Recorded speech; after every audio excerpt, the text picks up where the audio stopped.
بسم اللہ الرحمن الرحیم۔ آج 3 اہم کیسز کی سماعت ہے۔ Number 1 cipher case.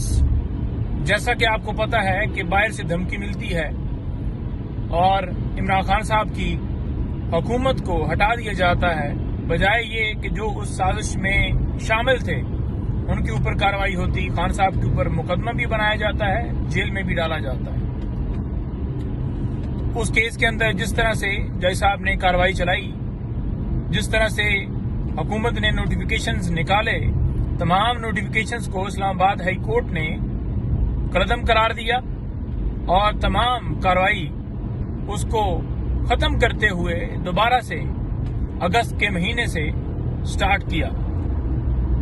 لیکن دوبارہ ٹرائل کورٹ میں اسی طرح سے کارروائی شروع کی گئی، جس میں نہ آئین کی نہ قانون کی کوئی بھی منشا پوری کی گئی، بلکہ دھجیاں اڑائی گئیں اور دوبارہ اسلام آباد ہائی کورٹ نے اس میں سٹے دے دیا۔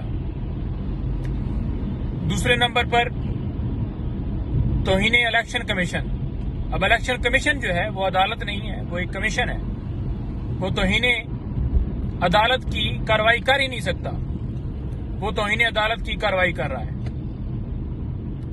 تو وہ بھی جیل میں خود چل کر گیا ہے، جیسے کہ دوسری عدالتیں گئی ہیں، سوائے ہائی کورٹ اور سپریم کورٹ کے باقی عدالتیں خود جا رہی ہیں جیل میں۔ ہوتا یہ ہے کہ ایکیوز کو عدالت میں پیش کیا جاتا ہے، لیکن یہاں پر کیونکہ نام ہے عمران احمد خان نیازی، تو لہٰذا خوف اتنا ہے ان کی تصویر سے، خود ہی یہ سارے وہاں پر جا رہے ہیں۔ تیسرے نمبر پر سپریم کورٹ میں توہین عدالت کی درخواست جو دی تھی وہ فکس ہے، جس میں لیول پلینگ فیلڈ کے حوالے سے جو پہلے گزارش کی تھی اور سپریم کورٹ نے ہدایت دی تھی کہ ان کو سن کے اس کا سدباب کیا جائے، لیکن آپ نے دیکھا کہ جو سدباب ہوا، جمشید دستی صاحب کی بھی مثال آپ کے سامنے ہے کہ کس طرح ان کی وائف کو ننگا کیا گیا اور ان کے بچوں کے اوپر جو تشدد کیا گیا، تو وہ بھی آپ کے سامنے ہے۔ اسی طرح سے پورے پاکستان بھر میں جس طرح سے لوگ اٹھائے گئے، تجویز کنندے، تائید کنندے، اور جو لوگوں کے ساتھ سلوک کیا گیا، پاکستان میں ایسی کہیں مثال نہیں ملتی۔ اب دیکھتے ہیں پاکستان کی سب سے بڑی عدالت جس میں یہ مقدمہ فکس ہے، کل بھی آپ نے ریمارکس دیکھے جس میں یہ کہا گیا کہ عمران ریاض کون ہے۔